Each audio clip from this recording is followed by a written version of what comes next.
käin raamatukogus ja ma loen teitele Mati Sooniku raamatust Ravitseja Leenu tarkused ühe jutu. Saunas.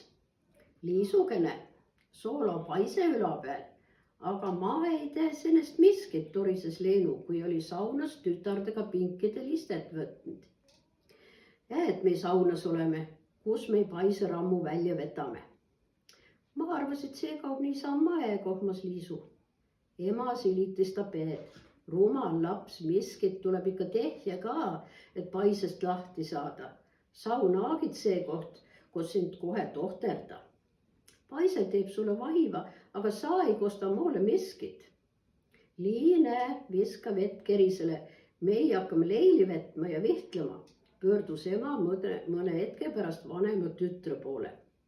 Sahmagas kuuma vett leidis oma koha kerisel, mis saunalised kuumuse tõttu kuumardama pani. Külla hüva leidis Leenu ja kamadas, Liisu, karga kohe lavale. 1, 2, 3 täitis tüdruk käsu, aga ema võttis kibust viha ja lõi esmalt 3 korda ta jälad taldade pihta. Ise sõnas, roni välja. Seejärel sai paise vihamatsusid tunda. Jälataldu ja paiset viheldi mitu korda, kuni Leenu teatas, aitab küll. Sa, Liisu, tule lava pealt maha. Varsti oled paisest ilma. Meil Liinega tahme ka vihelda ja oma terist kosuta.